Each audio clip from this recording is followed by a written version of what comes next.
and how he was being very sneaky.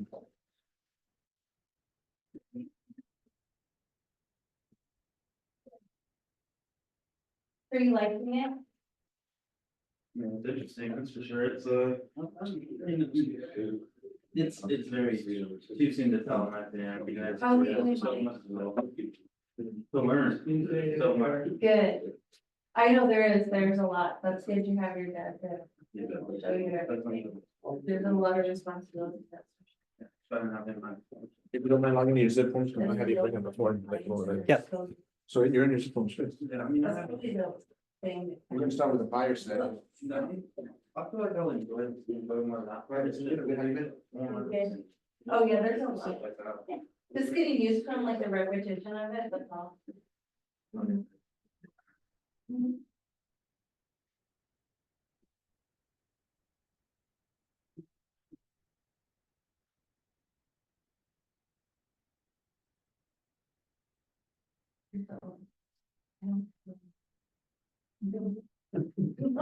That makes me not want to.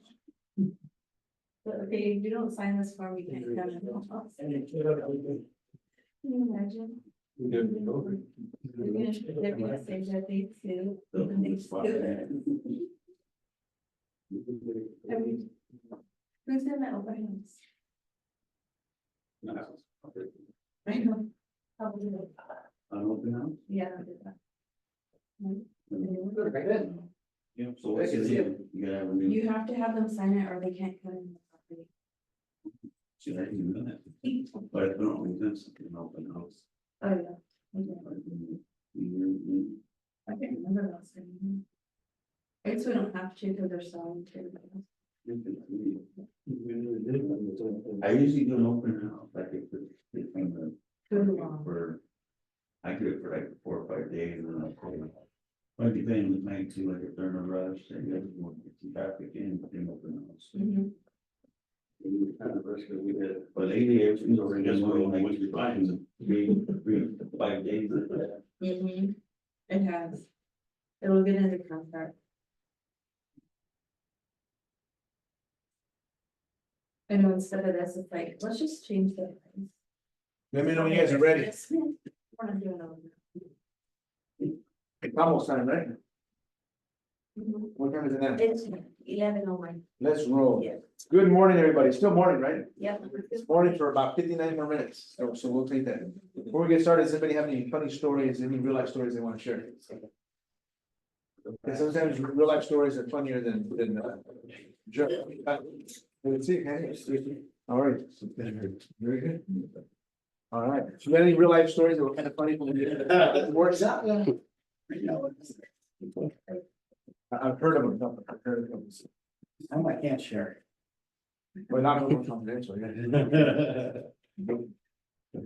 All right, guys, so there's been a lot of questions going back and forth as to how we conduct business, how we do business. The new thing for you is if you're new to this, you're gonna learn it in a brand new way. This will just be your normal. For everybody else, we're having to relearn a way of doing business. And I think the biggest change, even though there's lawsuit, does everybody understand, first of all, why these changes are happening? Anybody not know, so I can go over kind of the basics of all the changes. You got it, Hank? You know why? Well, you know why, all the lawsuits?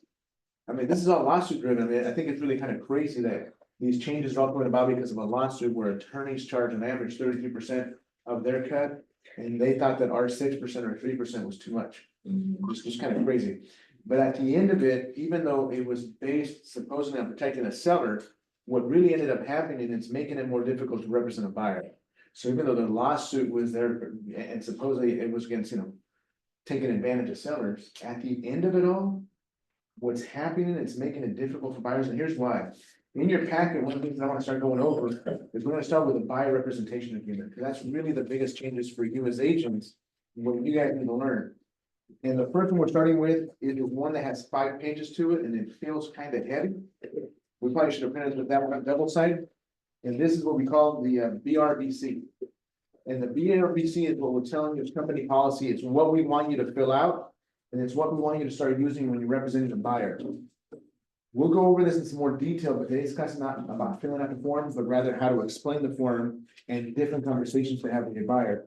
Put this one down real quick. The next one is a much easier form. It's only 3 pages, and that one's called PSRA. The PSRA is one that a lot of you are gonna use very, very often. It's not a form that we've talked about a lot. We want to spend a little bit of time on it. The PSRA, it will go through right now, it's called Property Showing and Representation Agreement. Now, if you look underneath that, one of the things that I always do with my clients is on the top or on the bottom, it will tell you when it was last renewed or when it was last revised. This is actually a brand new form that was last revised July of 2024. You always look at that, and I always pointed that out to my customers for 2 reasons.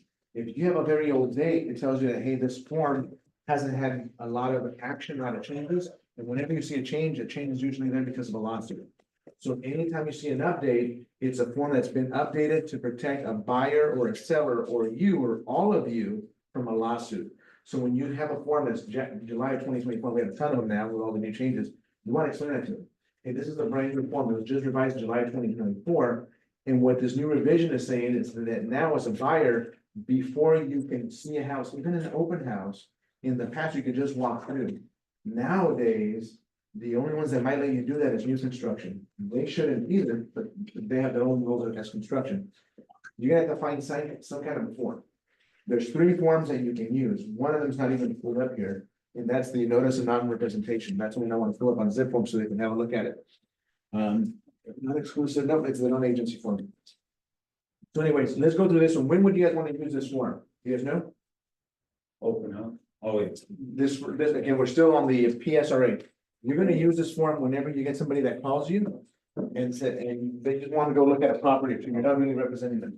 so every property, it's not just open houses, it's for every, Every single property, let's say that I call you, right? And it's not even your listing. We start talking about a property and you're gonna go meet me out there. I'm not your customer. We're strangers to each other, right? And you don't, I don't even know if I like you. You don't even know if I'm telling you I'm an investor. I'm gonna buy cash. But you don't know, we go out to the property, you may not need the 5-page BRBC. I may not, as an investor, I'm probably not gonna wanna sign this with you. This is 5 pages, it's a little bit intimidating, I don't even know if I like you. I might have my own guy, I might be working with Candy all the time, but he's not available, so I wanted to go to you to see if you would open up the property. Yeah. I have no intentions of doing business with you. When you have somebody like that, that you don't even know if you're gonna have a relationship with, you're gonna do this. It's a real quick form, hey, look, by law with brand new guidelines, I have to sign a form with you as a buyer stating that I'm showing you this property, and if you buy this property, I'm gonna represent you on this purchase. And if I tell you, if you tell that to me, I'm like, I don't wanna work with you. I don't know that I wanna work with you, I just wanted you to show the property. There is another form, anybody know what it is? It's a non-agency agreement.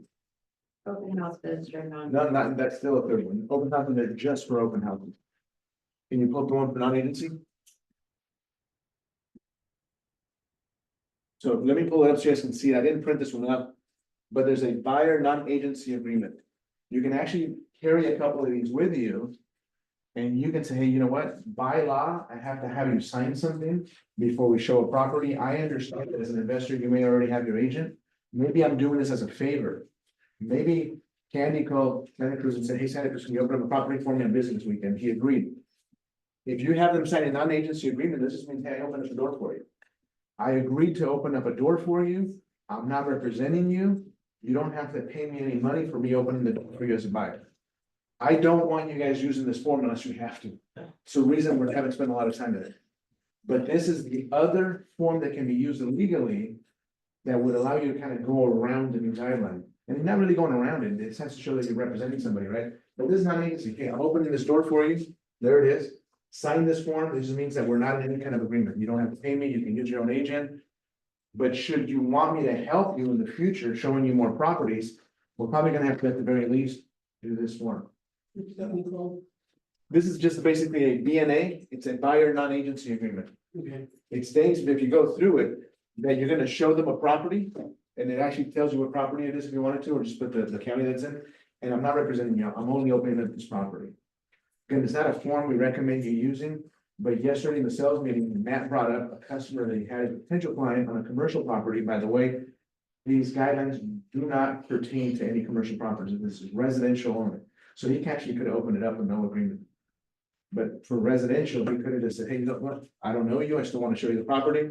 Do a non-agency, and if the conversations continue and you decide to work with that customer, they decide to work with you, then at the very least, one is one with 3 addresses on it, or preferably the BRBC.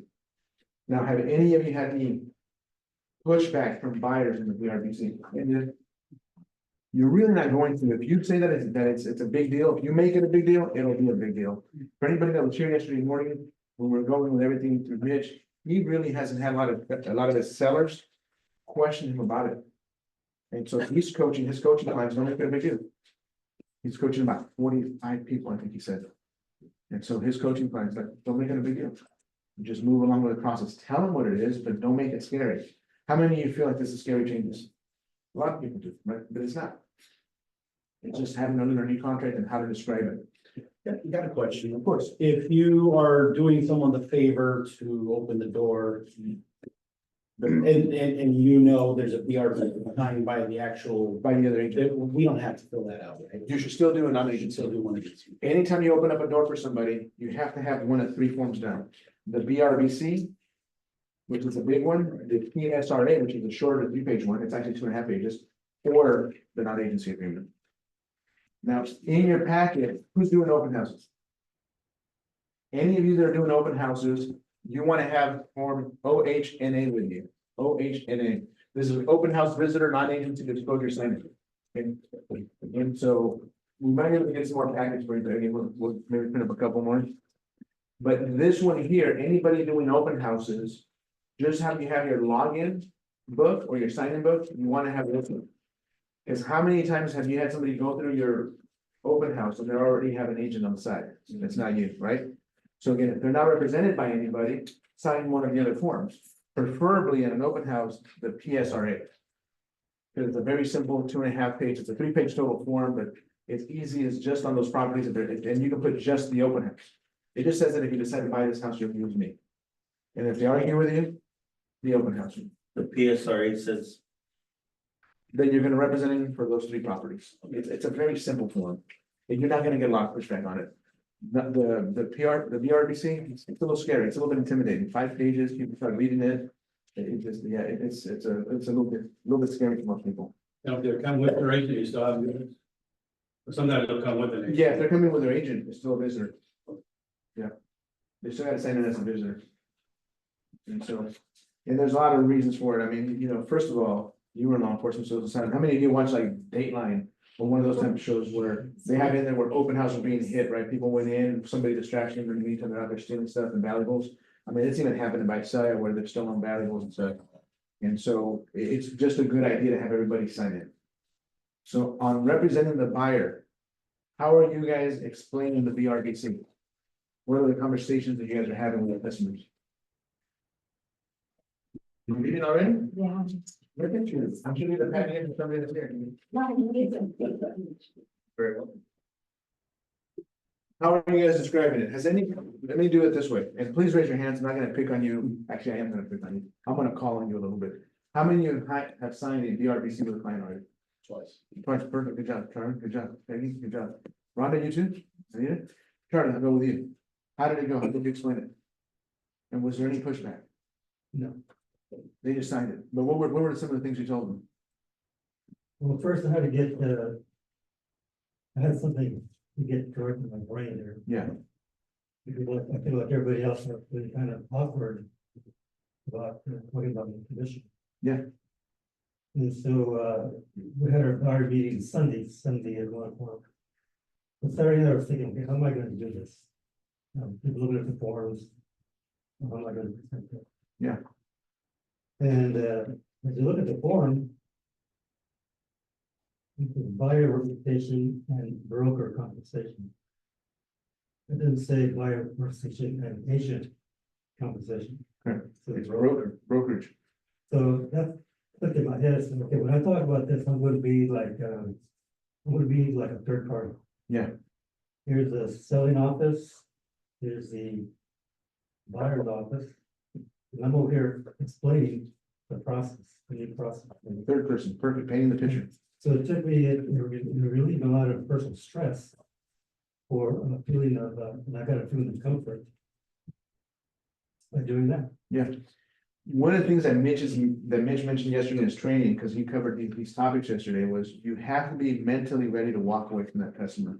And then you reiterated that You know, a lot of us get stuck on, I can't lose this customer, I gotta convince him this is making it hard. I wanna paint you a slightly different picture.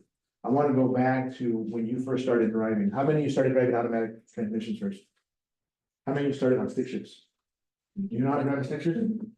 Your dad used to teach you how to know behind him, cause he's young and in his era, there's only like, back in when I started driving, there was 80% stick shift, now it's like 10% stick shift, now you have to buy like a sports car.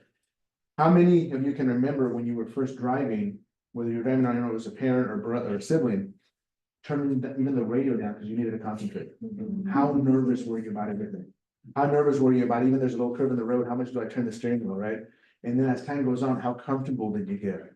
Now, if I asked you how you got to the office, you can think, well, I got in my car and got here, but you don't even remember the actual driving experience, right? That even happens for you, Connor, just don't remember the actual drive, you're in automatic mode. But it's taking time to get there. Very good to see you. I'm gonna call you J. Cole like the artist, man. And so you start getting on autopilot. Well, right now, it's like when you started driving, there's new forms, you don't know how to explain them yet. You're still kind of stuttering. How do I explain it? You're gonna get there, but it's gonna take a little bit of practice. And as I've said before, if you don't print these up and read them a couple of times before you get down with your customer, and the first time you're really looking at the details, it's like, oh shit. My customer's asking me what it means and where I sign, I don't even know where the signatures are at. You're gonna feel a little bit uneasy.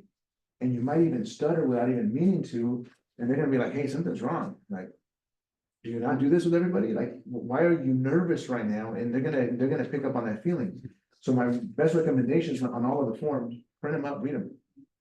Highlight the parts that you're uncomfortable with, bring them with you, wanna talk about them. And so I wanna go, Mike, if you don't mind sharing, when you signed up the RBC, how did you explain it to your customer? What came up? I haven't yet. Okay, good. Well, I kind of got lucky. The lady is selling a house down south. And so she was familiar because she had already gone through. Do all that with somebody else. So it was kind of like shooed in already. Yeah. But, you know, we just discussed it and then, we made an offer up here yesterday and then just explained and asked, you know, for the commission up here. Perfect. Can I ask something? Can I ask what we use for how much for the commission? Is that something we're gonna talk about? Yeah, we're gonna do that on the list. Is there like a minimum? So company policies is 3%, and you can go down to 2.5 without anybody approving it. Anything below that has to get approved or have a conversation with the manager. But that is typically not done until you have an acceptable offer. The only time it's in advance is with a listing, and you should never take less than 3 or 2.5 on the listing side. Somebody can go. Well, I was gonna say, back to your original question, for the two that I had, I started off with, have you heard of the big change? And Yeah. if they're in the market, they probably have heard something, and I asked them, what did you hear? The second part that made it easier for me is it's a mandate.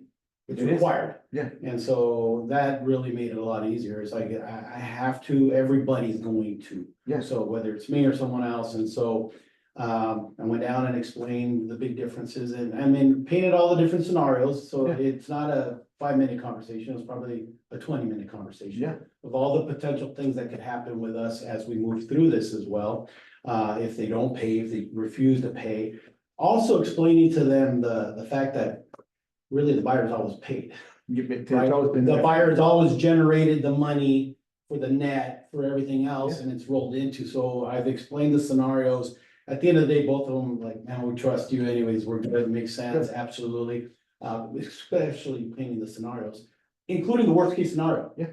The worst case scenario is no, I don't have money and they ain't paying, and what's potentially gonna happen?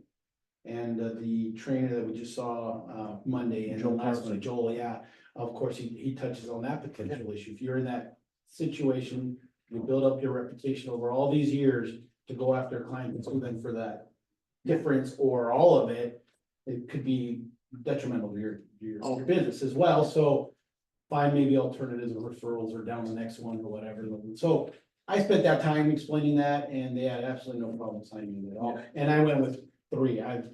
We talked about it anyways and explained that as well. Yeah. What can happen if it comes back down and all that. And one of the questions that I had too is, I think Rito had one recently said that, hey, I'm offering 4. Yes. It's rare, right? It was rare back then, Yeah. 30 years ago, but absolutely more, which is a question that I have as a concern because we can only collect what we have in the BRBC, so should we not? He can bonus you But as far as a commission is, it's just a 2%. So, You can't collect more than when you put on the BRBC. And if you go to the BRBC, our company recommendation to you is to always put 3% in the BRBC. Because you cannot collect more than what is on that contract. Now, how many of you used to see bonuses on the MLS, like buyer's agent bonus of $1,000? That is still allowed above and beyond this. And so in a situation where Rito has his own personal flip in Woodlake and he's willing to offer up to 4% and you had a BRBC signed at 3%, you can make an addendum for the 4%, but it's not recommended because they've agreed to the 3%, and that's kind of what you gotta stick to. So bonus would be the best one. so on here, the highest you can go is 3. You can actually put 10%. There's no limit there to what you can charge. It's just, here's the example that we give. If you go in there and you put 2% and you happen to get 2.5 or 3 from the seller, can't collect it. Now, all of a sudden, you gotta ask them to pay you 2% and try to bonus you, and they're just not gonna do it. They're like, no, I'm not gonna bonus you, you put 2%, you bonehead. Well, you know, they want to give you yourself percent. Yeah. Yeah, and so that is the recommendation, is put 3%, and then at the time that you're negotiating the contract, and at the time that you're going back and forth, if you can only collect 2 or 2.5, you can make an addendum to lower it to that amount and accept less, but going up is very, very difficult. And that's what happened in one of mine. And so, what are some of the things you're running into? Anybody else when you're having these discussions? No. All right, so what do we want to put on the BRBC, everybody, as far as the percentage? Anybody understand why? Yes. It's pretty clear, right? All right. Let's go now really quick into the residential listing agreement. I got this one. On the residential listing agreement, we're seeing this one all over the place.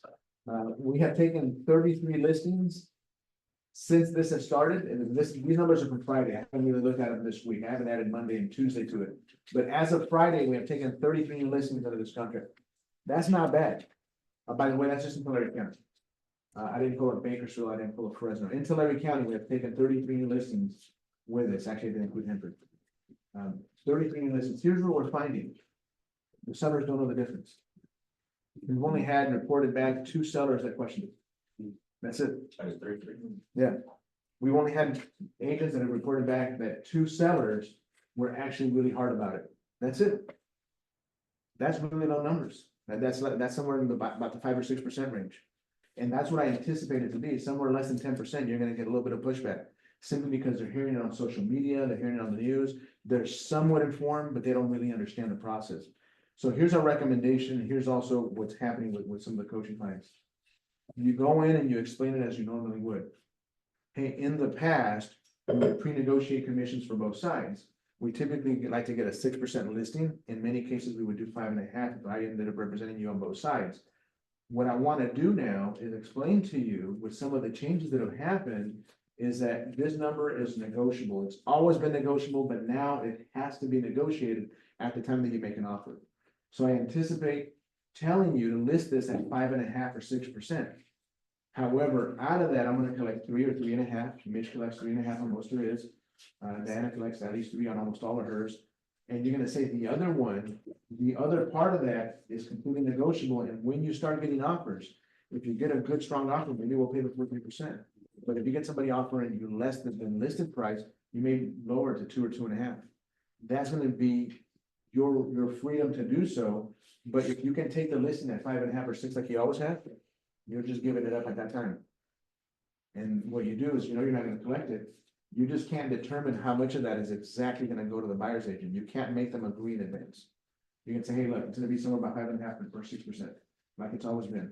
I don't know how much of that we're gonna pay the buyer's agent until those offers come in. If the offers come in low, we can negotiate lower. If you got somebody that makes you a good, strong offer, you can offer them the full 2.5 to 3%. And you can set them up for it. That way, when they see the net sheet, they're seeing it with 5.5 or 6%. What you're gonna get to this side, you really don't know. And you can't make them commit. The only thing you can make them commit on the listing agreement is whether they're gonna offer some kind of concession to the other side. And you gotta explain that as part of the listing. So we're running things as normal. We It is. charge 6%, five's the lowest I can go. And we leave it on that and keep it on the contract at that. Now, if I get a buyer's agent that brings someone to the table and he says, hey, Henry, don't worry about it. My buyer's already paying me this and this and It's that. not likely, but it can happen. Yeah, but if it does, then that means I'm taking that whole, You can take all the 5.5 or 6, you can take it all. Absolutely. So you're talking about not put 3% here, but put 6% in here? I would do it for the 5.5 or 6. just keep it normal, standard. That's what a lot of the clients are doing. A lot of our agents are taking it at 5.5 and 6, and they're like saying, hey, look. They're explaining it like they always have, but we're not gonna commit to what you're paying the buyer's agent until you get an offer. If you get low offers, we can lower that amount. If you get high offers, we can keep it at the 5.5 and 3. So let's say a buyer agent comes to me and he says, you know what, is your seller willing to give me a commission? Yeah. Then that's when I go to my seller and I say, look, they're asking for a little sum, you know, they have a strong offer. What are you willing to give? And if they say, well, what's the standard, Henry? Like, what do you, I could say either 50-50, or I could say, you know what? I would say 2%. Here's how I explained it back when I was in production. Here's how I trained a lot of agents to do it. Hey, look, I'm only gonna charge you 3% to take the listing. This is before all of these changes. I'm only gonna charge you 3% to take your listing. When you decide to pay the buyer, it's completely up to you, but it actually helps you to pay a good or fair commission. If you start paying less, you have less buyers working for you. And then I would draw the 5 boxes in the piece of paper that I've gone through in a sales meeting. You know, box number 1, they're paying a full 6%, so it's 3% to me, and then inside the box, I would put 3%, 2.5, 2, and then 1. And inside those boxes, this is what these listing agents have put on the MLS as what is being paid by the seller. If you were 100% on commission, and this is what you got paid, which house would you show first? And they always chose the one with number 4 on it, or the number 3. And then they go to the 2.5, and they go to the 2. And so that's the discussion that I had with a seller. It's no different now. It's like, if you don't offer anything, they're not gonna show your house. Yeah. But you can't make them commit to what they're paying. I will tell you that we have had several agents that have taken listings at 3%. Mike, It's a strict 3%, right? are you saying the C1 there, the percent, just put 6%?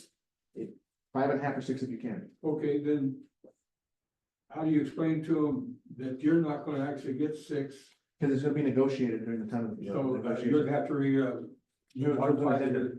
Okay, I'm gonna lower part of what we already agreed to offer to the other side. Look, we have had, I would tell you that we've had at least 10 of our contracts come through with only 3% on this. We've had some come in at 2.5. That's fine. It's completely allowed. It's 3%. I mean, that's actually what's normal. What would be normal on this is for you to put 3% on the listing side. Yeah. And then negotiate the commission when the offers come in. That's completely normal. But mentally, you're setting them up if they sign one for more. What you do have to make a decision on with your sellers at the time of the listing is whether they're gonna allow concessions to the buyer side or not. That has to be, thank you, that has to be in here at the time of the listing. Does everybody understand why that is here? In Bakersfield, we had one. This is a tough one. We've had one seller that did not want to offer any concessions to the buyer side. And that's the way that the listing was.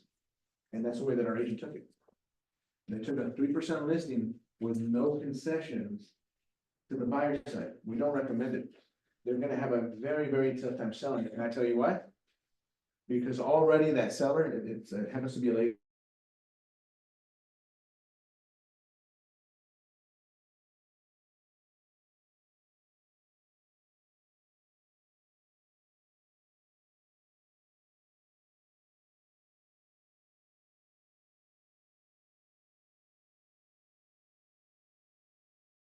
Stubborn, that stuff, do you really want to go through the entire escrow process fighting with your own client? Where it feels like you're working against your client instead of working with them. Right, and so you can take them at a strictly percent no concessions, do you want to? Do you want to have that battle? Amazing, you're really tough to sell it. So when they're that inflexible, it's a little bit tough, we already have one of those in the company. Well, you would match that up, probably that number anyways for that section for the unrepresented buyer, right? Right. It should probably be the same number and explain. Yeah. If they show up, I'm gonna double end it, but this part, you know, Yeah. it would be no different than it would be the other agent. I've had that conversation with a couple of agents, and so. The question being is, if you're gonna double end it, where do you go, and do you wanna represent somebody who's not represented? The reality is that if they come in unrepresented, hopefully they'll pay you a double-ended commission and increase it. But if not, you don't even have to do that paperwork. Right. Like, do you want somebody coming in doing a home inspection on your house without me being there? Cause if I'm not representing them, I'm not gonna be here. I'm representing you, I'm representing them. You want somebody coming through your house and doing a home inspection? Without me here, where you have to supervise it? I mean, you really gotta have those conversations with them. And so whenever it comes to the listing agreement, if you can't get them to agree to do some kind of concessions to the buyer side, you may think twice and just walk away from the deal. They're just not understanding the process. Somebody's gonna have to pay. Now, here's the beauty of it all. The majority of our sellers do what after they sell their house?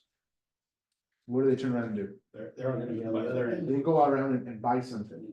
So it's a perfect opportunity for you to take them through the buyer to the RPA. Because mentally, it's a very easy process that all of you already do. How many of you have taken a listing in the past and not asked your sellers where they're moving after this deal closes? We've had several of you, because it ends up in a lot of hot water and then not even getting phone calls. And maybe none of you were in the room, but it is kind of like real estate 101. Before you sell somebody's main property, you gotta have a plan for where the hell they're moving to, right? Because you don't want to make somebody homeless. And how many of you have actually made somebody homeless? I mean, it's a learning curve. Sometimes we don't even think about it when brand new real estate. If you haven't had that issue, thank God, because it's a headache. But what's the conversation look like? Peggy, when you're selling somebody's house and they're turning around and buying something else, what kind of conversation do you have in that listing process about them moving and buying? Well, I just ask them, what are your options, or have you thought about your options? If this house sells and we haven't found a house, do you have somebody to go live with? Will you put your stuff in storage? And that happens all the time. Stuff goes in storage and they live with a relative for a while. Yeah, and then I've had people flat out, like I've got one now that just left this morning out of Fresno Airport at 3 o'clock going to Florida. Yeah. And they cannot, and they're actual past brokers, but from the dinosaur year. Yeah. And they would not put their house on the market here. And I told them that that's gonna hurt you. On the purchase Said, there. so you get back there, you look 3 or 4 days, and then, we're gonna sign the contract for here contingent upon you finding something. But, I mean, I could not, they just refused. They were mortified of selling their house out.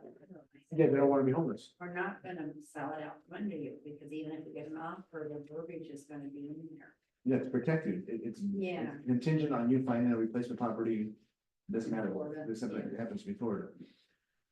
I used that same kind of thing on the last 2 deals I got. Well, how come I gotta pay the buyer's agent? I'm like, well, this is before all this. Yeah. Well, but You've but always. when you're buying, they're paying me. You're not. Yeah. Oh, okay.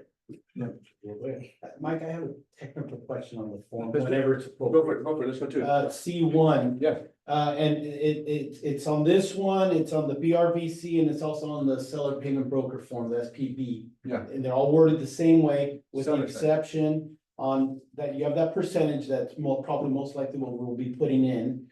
And then you have that middle area to fill in, and then that third area, that's Yeah. a dollar amount. That third part was in the old forms, so was the percentage. That middle part is on the new forms. Yes. What potentially goes in there? And 2 of them have a dollar sign after the word any, but you Yeah. notice that it's and, it's not or, it's an and. What goes in that center section?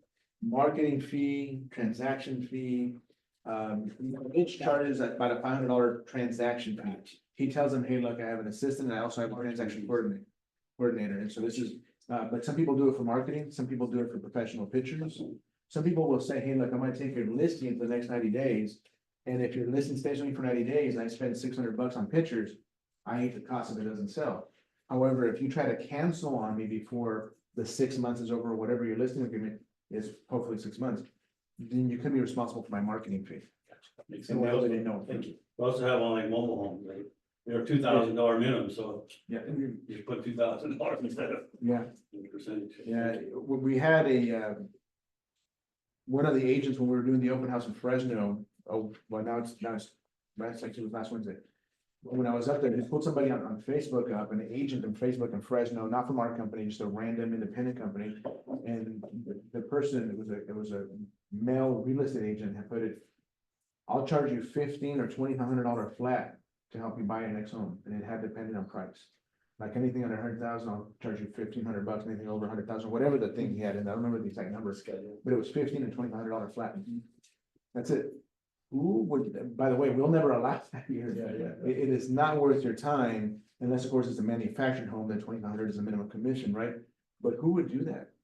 I mean, don't do that. It is just crazy. One of the things that 2 companies in Fresno are doing right now is for agents that take a listing and that take it at less than 2.5% or 3%. Their commission to the company goes up. So let me give you an example. Let's say that they're at a 75-25 split. If they take say a 2% listing, then the commission split might go to 50-50 to make up the difference. And it is crazy.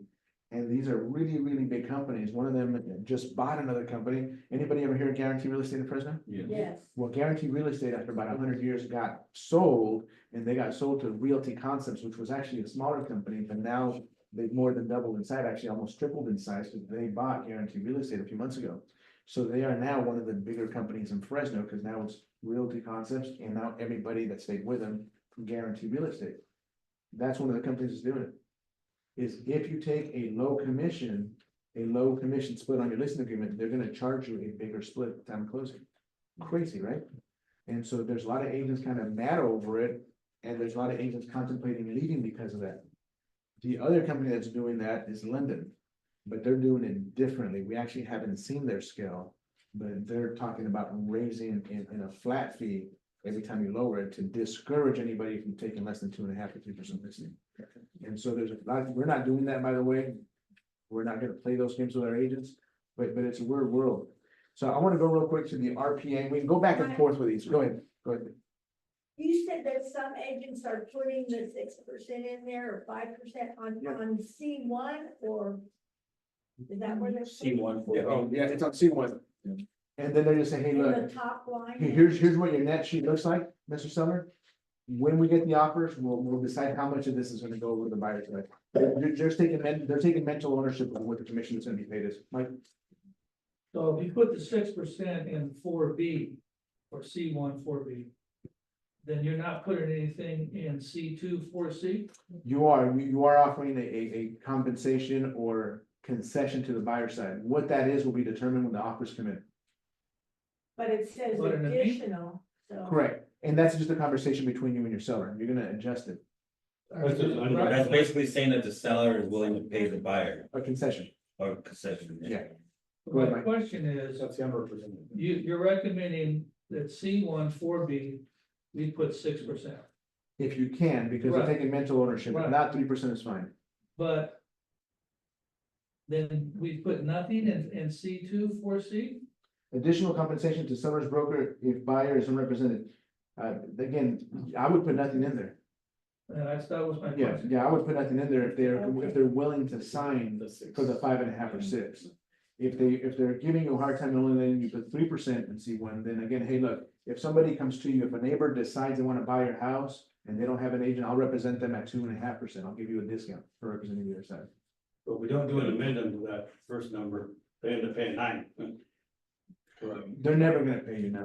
No, I mean, it's already contracted, Hey, they but Mike, concession, but so on C1 They're not 4B, gonna sign your list. if you put 3%, that's not giving you any room to negotiate or. On 4B, on C1 4B, if you put 3%, which is completely acceptable, we've taken several of these already at just 3%.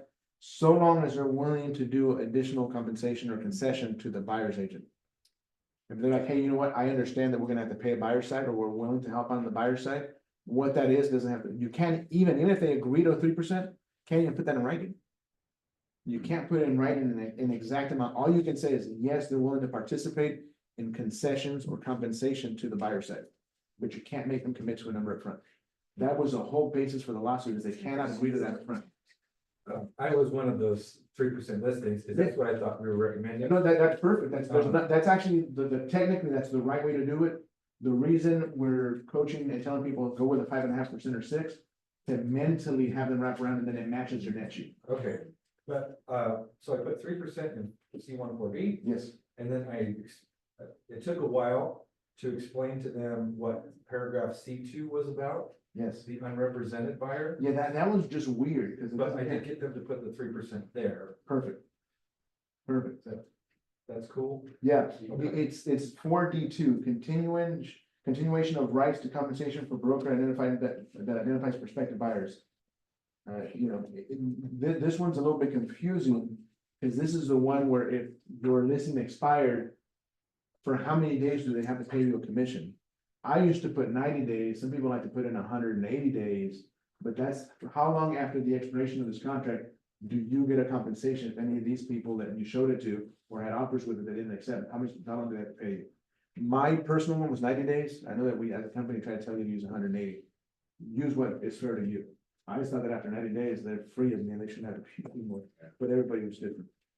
Mike, No, I think you cleared it up, that if you can get them to mentally agree to the 6%, that's all you put in 4B, you don't put anything in 4C.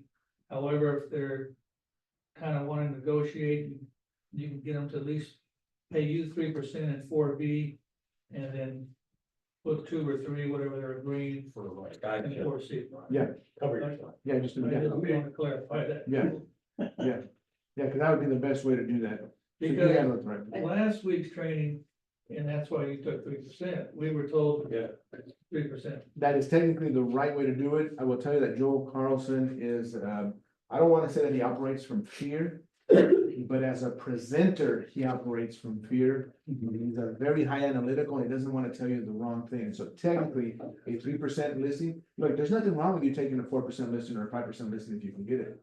In the commercial world, 10% and 8% listings happen all the time, right? But in the residential world, we've been mentally trained that 6% is enough. Half of that is 3.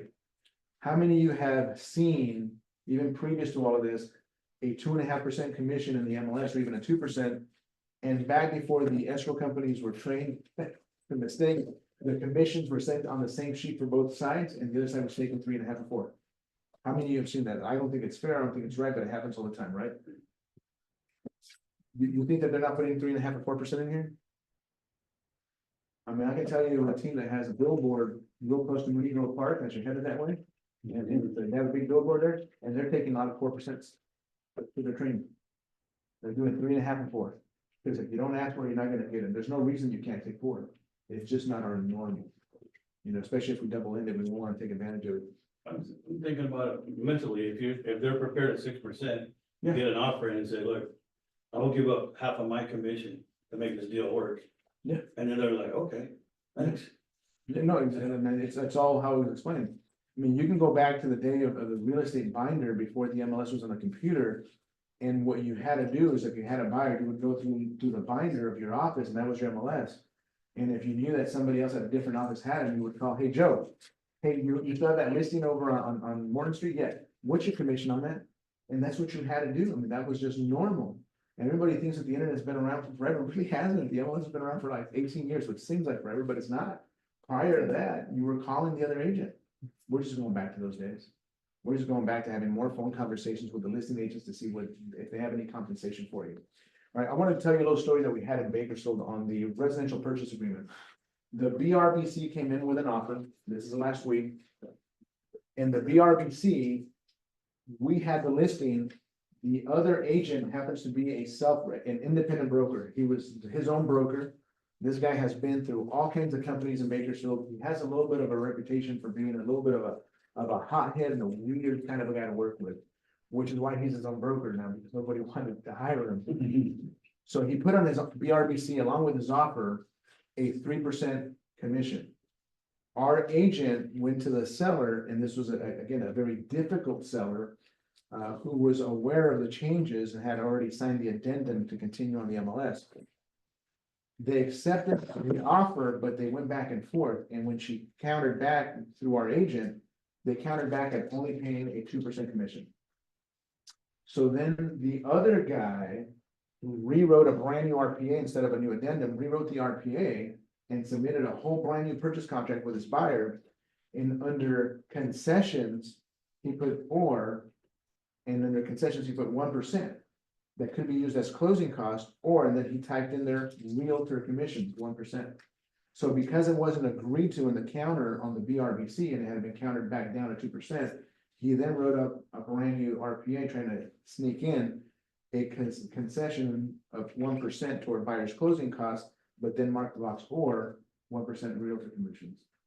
And it got to closing last Friday, and he was adamant because the commissions had come through and he was only getting his 2%. He was fighting with escrow. And I had to get involved. And that's how sneaky this guy was. He said, no, I'm gonna tell my buyers not to sign. The sellers agreed to that, like, no, they didn't agree to it, they countered back that all commissions were 2%. And they agreed to the 1% as closing costs, it was a cash deal. There was no freaking closing cost, there was no loan closing cost. And so he didn't get paid. We talked to the seller said, hey, you know what, I had seen that, it was an oversight, there's no closing costs, I ain't paying them another penny.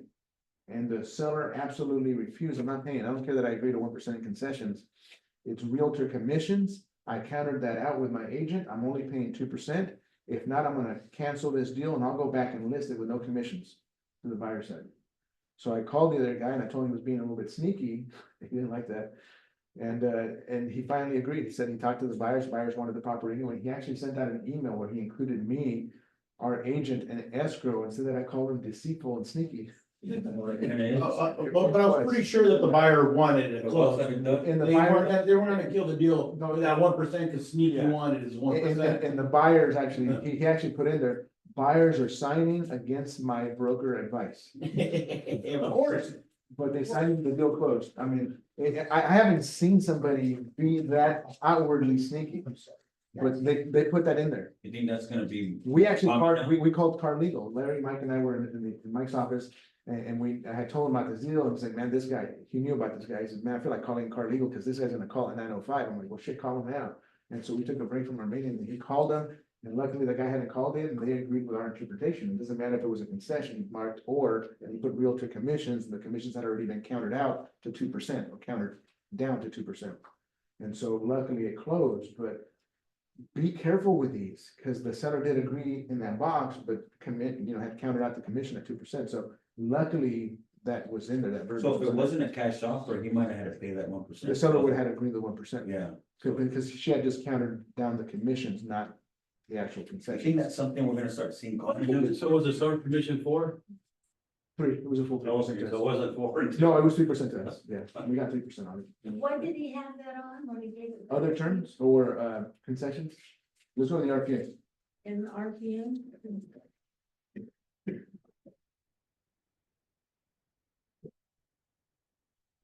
It was under QR, page 3, bottom of page 3.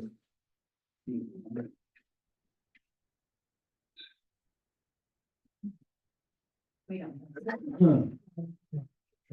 Oh, okay, okay. Oh, you guys didn't get that on the RPA?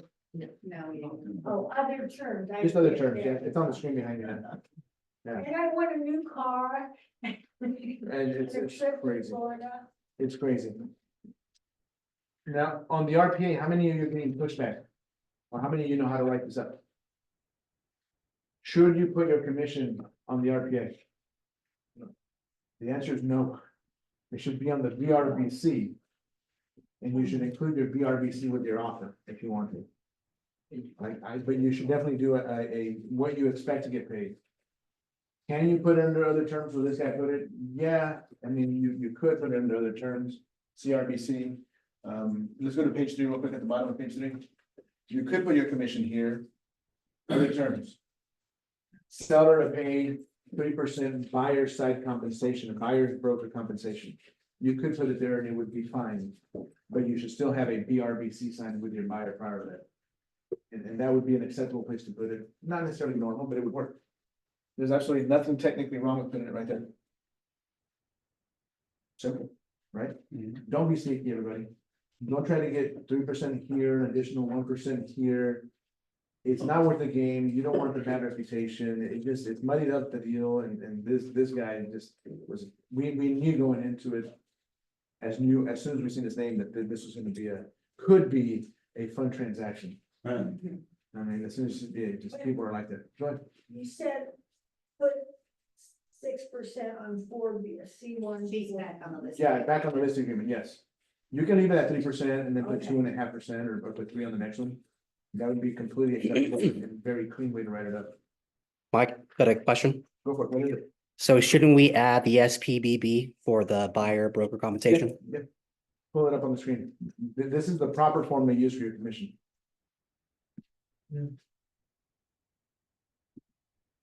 So seller payment for buyer's broker compensation, this is the correct form that you should submit with your offer for compensation. Go to the bottom of it real quick. I always went over this, go all the way to the bottom, I want to show them the bottom. So I always go over this when I was explaining contracts to my customers, I always go, hey, look, this is page one. Right here, and when it was last revised. It's a very quick way to go over a contract with somebody and say, hey, look, this form was just revised, or it's a brand new form that came out July 2024. It's a one-page form, and that way they know. When you pull up the SPQ or the TDS or all of those, it tells you at the bottom, this is one of page 6, one of 16, one of 10.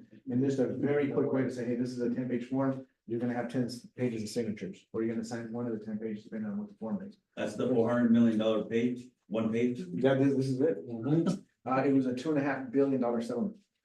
This lawsuit to me, you know what the craziest part is? That the Department of Justice has not officially approved all of the changes that we're already working on. Nationwide, it's all being used except for the state of Colorado. The mandate is already in effect because of the tentative agreement. But already twice, at least twice, the Department of Justice has made changes to it. So wait a minute, I thought we potentially agreed on a settlement of 400 million instead of the 2 billion. So the settlement was a $2.5 billion settlement, but they've actually collected has not been quite that high, and they're still going after a couple of real estate companies. The smallest one that paid the most money by size was Berkshire Hathaway Company. They Because paid. they didn't want to. They waited till the end, and basically the lawsuit settlement, the attorneys came back after and said, we want 1/3 of what you have in your account. That's it. So it had nothing to do with the size of the company. It had something to do with what do you have in reserves right now? What do you have in your, what does the company have in holdings that they can bid? We want 1/3 of it. I mean, it was crazy. And because it was a well-run company that was very profitable, they were hit the hardest. Now, is it true that there's some real estate agents that are going after the NAR now? Because of this? Potentially. There's a lot of type of companies, independent brokerages and otherwise that don't want to be a part of NAR anymore. You can only use the realtor branding if you're part of the National Association of Realtors. But you cannot be a part of the local association of realtors without joining the state, and you cannot do the state without using the national. And they all three kind of go hand in hand. And so there's a lot of movement. I don't know if it'll go anywhere. For example, Zillow is a member of the local associations, but they have verbally said that they're considering not being realtors anymore and not being a part of NAR, which means they would have to pull out of all of the MLSs that they belong to. And so that's why they haven't made that, because it's been a gold mine for Zillow, because then they have all the listings that they belong to, which is what they sell back to agents and all the leads, right? And so there's actively been that, but can you guys think really quickly, even here locally, there's not a lot, but there's a good amount of very busy agents that are not realtors. And that's gonna be most of your commercial agents. Well, and Most what you commercial described brokers is is not. I think the argument they're making is that that's price fixing. Yeah. Yeah, you can't belong unless you belong, so either way you have to belong. And I'm curious if Yeah, the election goes one other way, if the DOJ, clearly when there's a different person in the White House, Whether that can the change. DOJ's policies shift and change. Have you heard anything about that? If the other side I think, wins? no, we haven't said it. If a different political group is in the White House, whether it would change, it'll cause a lot of changes economically. But I don't know that it'll do any changes for NAR. I think that the settlement that was originally agreed to by the Department of Justice, which was, there was a minimum commission of $1 in the MLS. And the National Association of Realtors agreed to take it down to 1 penny.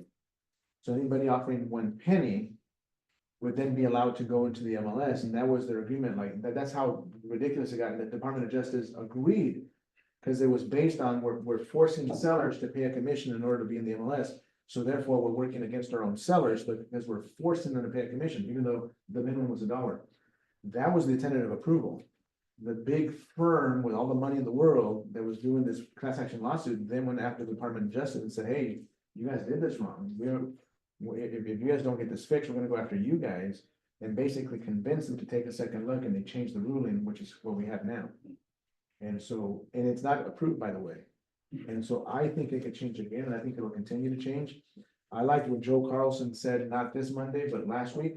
What he said was, because this is gonna affect tax dollars and property values in the long run, he believes that now prices will be slightly lower, less taxes will be collected, because now if it's being part of a concession that's being paid maybe through a concession for a closing cost, then it's not part of the selling price, but it's added in here, that he thinks is gonna affect taxes so much that he'll see some changes. I hope he's right.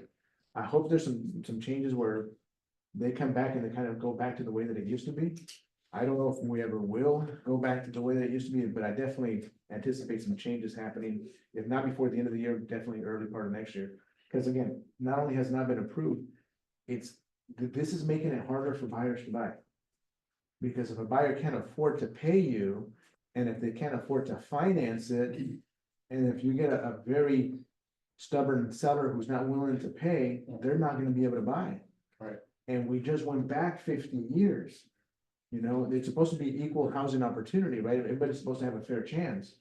And if you're doing it where they don't have a fair chance, because economically, they can have the best credit in the world, but now we've just made it difficult with these rulings, I do see some changes coming forth. I hope they're good changes, I don't know what they're really gonna be at the end of the And year. common sense will tell you if the interest rates come down, you got more buyers in the market.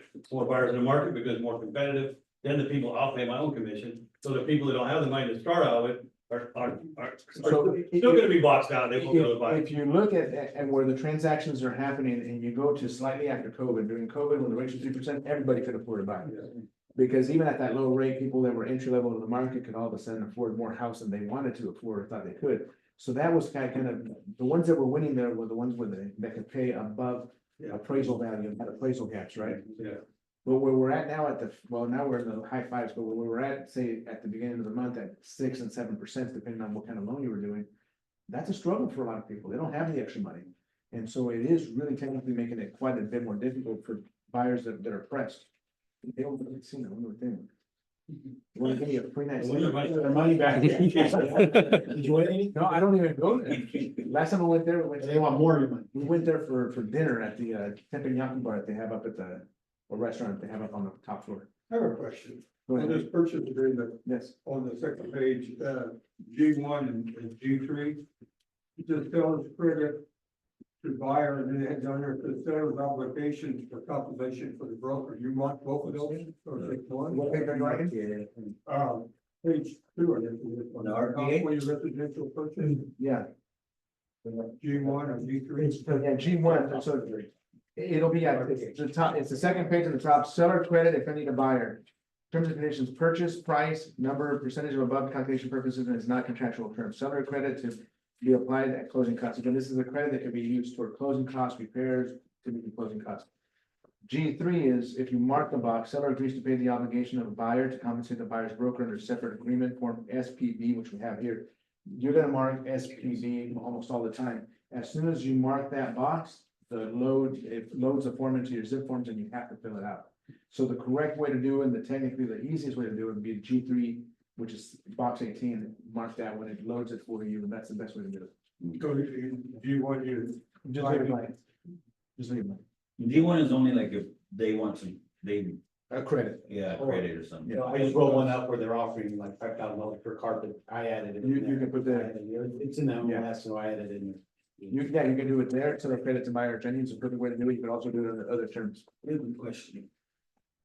You know why you do that now? Because before the lenders would allow it. All new regulations So for he lenders. defines $1,000 credit. Yeah, they just gotta be aware of it. You can't hide it, they gotta be aware, because there's a maximum percentage of credit that you can have. Hey, Mike, do you know if any of these lenders now are, when they get these potential buyers, if they're kind of, giving them a heads up that they might want to have a little bit more money saved because they. Really, if you talk to almost all lenders, it's business as usual for lenders. They're not making any changes. It hasn't changed anything in their world.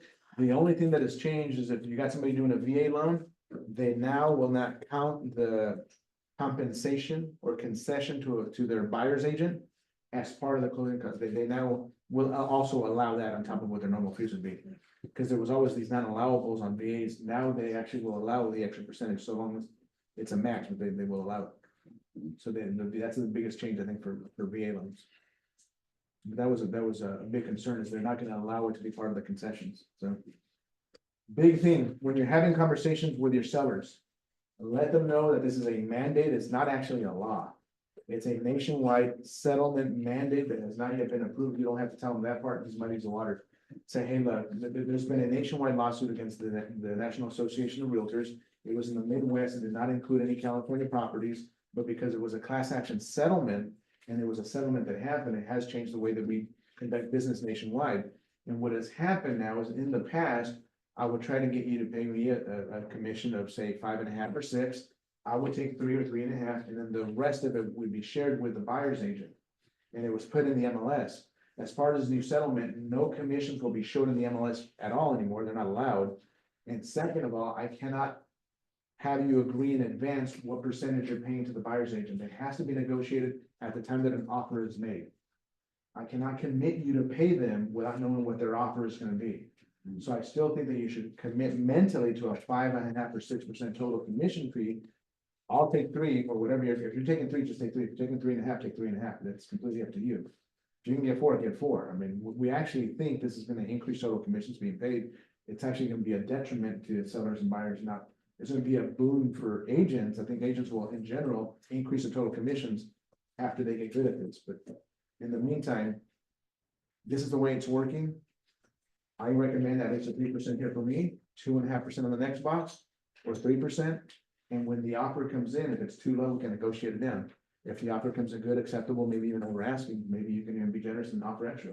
Well, why would I offer extra? It's, yeah, it's a little bonus to me. I'll take more. We had that conversation. This gal that I have, coming up here from down, it's, Belmont, down, on across the Yeah. desert area down there.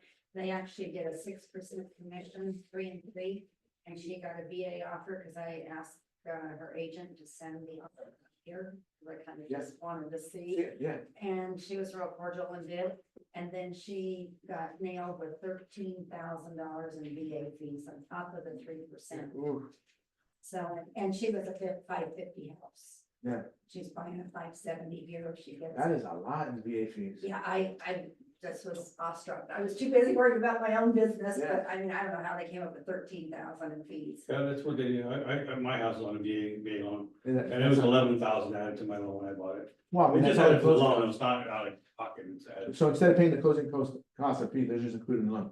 So instead of you getting $200,000 like profit, you're only gonna get, So I bought my house for or. 230 and I owe, my balance is 240 when Yeah, So they What payment? can't have that onto the VA loan, the VA funding fee is added to the loan. but that's not that much.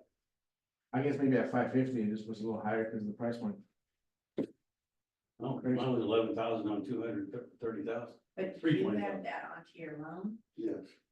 so you can, a buyer can do all that, those costs? They typically are financed, they don't I expect thought to they pay were, upfront. just take it out, like, part of the closing.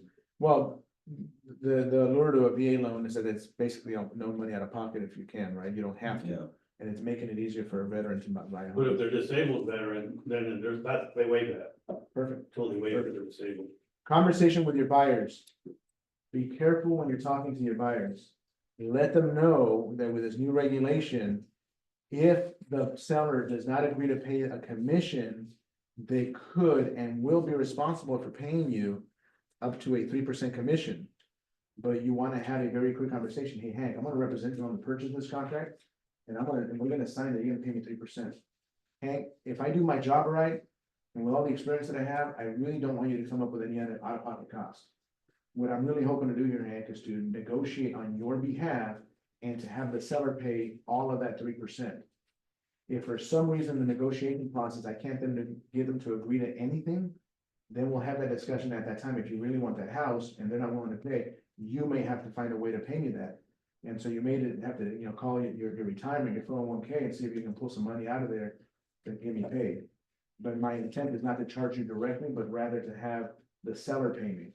Now, if the seller comes in and offers me 2%, and my absolute minimum is 2.5, you may be responsible for 0.5%. And what does that look like? On a $300,000 house, that might cost you an additional $1,500 out of your pocket to use me as a realtor. But my job here is not to have you pay out of pocket. And Mike, so what if you come across this little sneaky buyer who decides, and you have him sign all this paperwork, and he decides, well, you know what? I don't have money right now to pay my buyer's agent. I'm just gonna go directly with the listing agent. If they still have to pay. A listing agent's not gonna work for free. A listing agent may take a 2.5%. How many of you have taken 5.5% listings when you double ended, or even 5%, right? It's very common for a listing agent to take a little bit less. So if you come across that buyer, and Henry, I understand that you think they're gonna do it for less, but in reality, they're still gonna get paid for representing the buyer side. It's a lot of liability for them, and they're not gonna do it for a one-sided commission. They're still gonna get paid some. So whether you use the listing agent or you use me, the seller's still gonna have to pay. But in reality, that agent is representing the seller. They don't have your best interest in mind. Let me work for you and see what I can get you negotiated. So I mean, that's kind of how I would cover the Plus conversation. the amount of time you've already may have spent. With me, yeah. Any questions on how to cover those discussions with your buyers? You good? Good. I want to continue to do this one at least once a month with you guys. Mike and I are planning Almost a one. week. No, we're actually planning one right about the middle of September. We're gonna do it's gonna be Zoom only, it won't be with an audience. That way there won't be interruptions and you have to be able to see it all the way through and ask questions. But we want to do one in a month's time, right about the 16th, because then we'll have a month of experience with this new contract and answer all of your questions. We're having a lot of fun looking at all the listing agreements, looking at all the changes. And when we see a weird one, we call the agent and give a story. We haven't seen a lot of weird ones yet, but the reality is nobody works for free. But as a buyer's agent, you do have a bigger responsibility than you have ever had to explain the process to them. It is not something that was normal. It's normal for a listing agent, they have that experience of explaining commissions, but it's not normal on the buyer side. And so you do have to pick up some of those listing agent scripts and just turn them into a buyer script. It's just a different experience. Michael, Yes, I sir. have a question. Merari, I thought you would. I'm glad to see you there. Okay, I found this objection this morning. It's from the seller. Okay.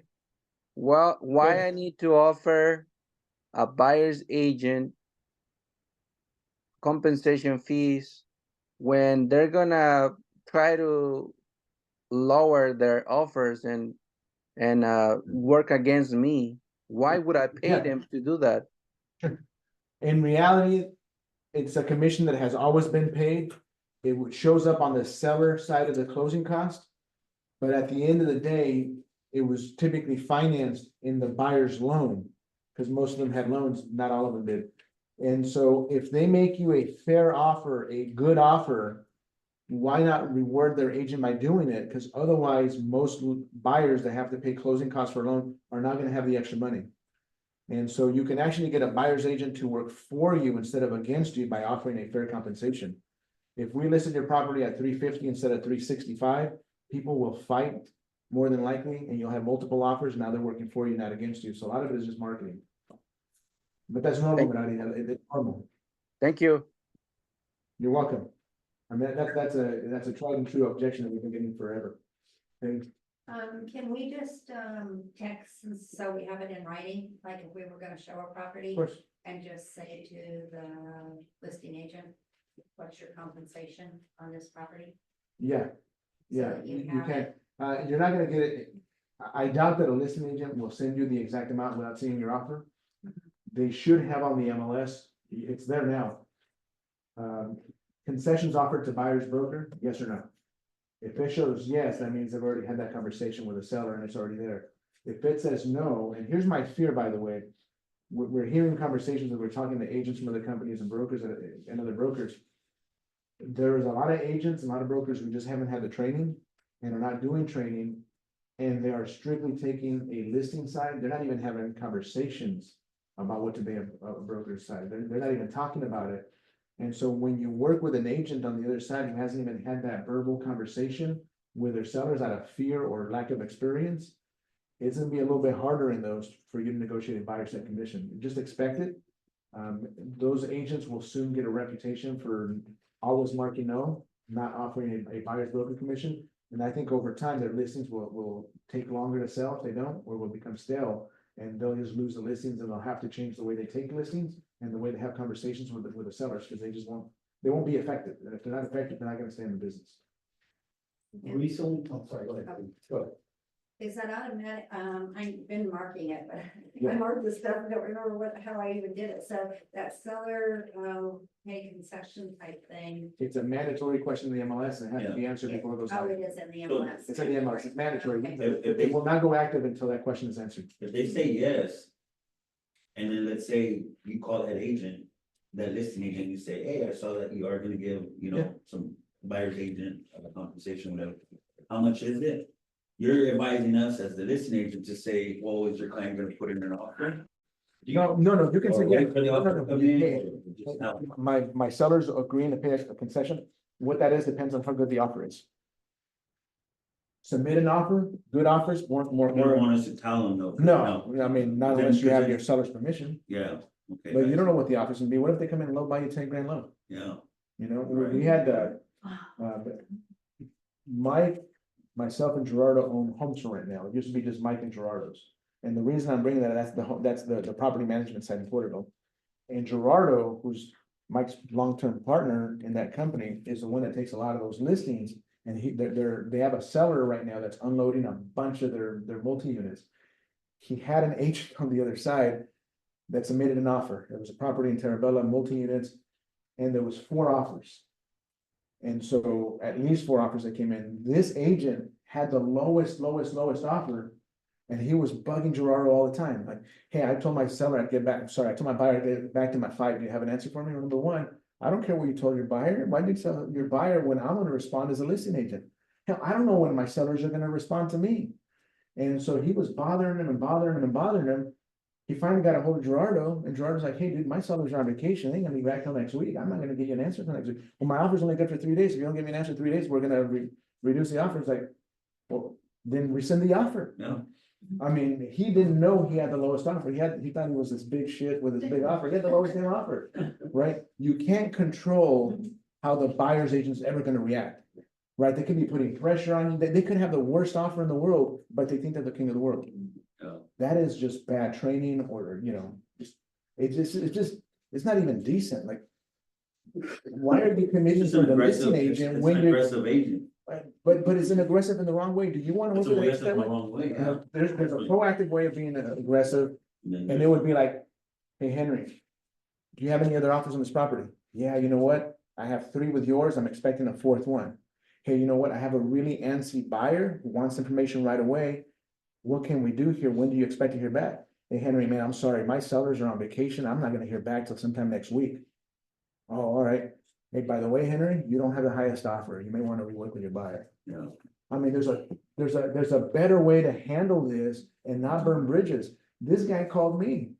He called me at 7:30 at night. Hey, Mike, my good friend. I'm not your good friend. Man, you're my good friend to be working with me in this company. My good friend, my dear friend. Yeah, my dear friend. I submitted an offer to Gerardo Gutierrez. First of all, his last name is not Gutierrez, so I didn't know who the hell he was talking about. And I haven't gotten an answer. He's really hard to communicate with. I called Gerardo. He's like, no, man, I already told him. My sellers are on vacation till next week. He's gonna have to wait. Who is this guy anyway? Why is he calling you? Does he know I'm your partner? I'm like, no, he doesn't know. So don't worry about him. I'll handle it. Stepping on toes. Oh, dude, all over the place. He's calling the guy's broker, doesn't know that Gerardo's a broker and a partner in the business. I mean, what the hell? Just putting him on fire. You think Gerardo wants to work with this guy? No. Hell, would you? I mean, come on. And so just be courteous about how you're handling the transaction. Because this is a learning process for everybody. And I'm gonna be honest with you, I have been offered like 10 lunches from other brokers. I haven't taken a single lunch with any of the brokers, but I've had a lot of phone calls with them. Mike and I have sat down with several, and there is a lot of independent brokers in Tulare County and even in Fresno and Bakersfield who just don't know where to go for help on how to train their agents on this. And they're calling us to pick our brain. And we take it for granted because Mike is involved, because I'm involved, but we also get a lot of the information down from corporate. Hey, this is how we think you should handle this or that. And so I am concerned and excited to see how some of these listing agents that are independent or low training brokerages, how they're gonna handle the commission on those listings.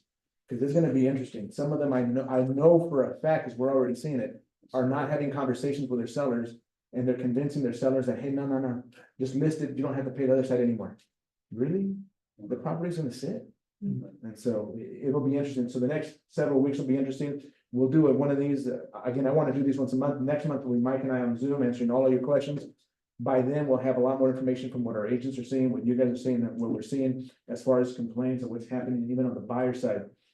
This was a seller lawsuit, but really it has affected the buyer more than it has affected the seller in the way that we conduct business now. If any of you are curious as to how we got to where we're at in the financing world and how the equal housing credit opportunity works, as far as the legal reasons behind where we're at, and where it's supposed to be a level playing field, and how this counteracts all that, there's a book called The Color of Law. It's a book that I recommend to anybody that's in real estate. If you want to understand how we got to this equal credit opportunity of everybody being able to buy a house and get financing. It is eye-opening. It was recommended to me at the time by the California Association of Realtors president. A few years ago, she's in our Bakersfield office. Jeannie Ratzick, it was a book that she was mandated to read when she became the CAR president. And I never heard of the book until she told me about it. And it really opened my eyes as to how business was conducted in the past. We're talking 40s, 50s, 60s, and how it is now. And just a good book for anybody to read that's in real estate regarding financing, how redlining came to be and how it went away. Just a really interesting book. Anybody else before we go? I got a quick comment on, I've seen some CRMLS lists recently, they still have the section of the concessions, but all of them are blank. Yeah. Not one of them, and I've seen a lot of properties has anything on there, so I'm wondering if they're not allowing them, but they haven't removed the category. It could be that. It's CRMLS is so huge. It's just interesting how not one. Yeah. Anyway, that was just for info as you're collecting it and all that. Yeah, CRMLS is huge. They cover almost the entire state, so they're different. Everybody, Thank you. you bet. Got some snacks?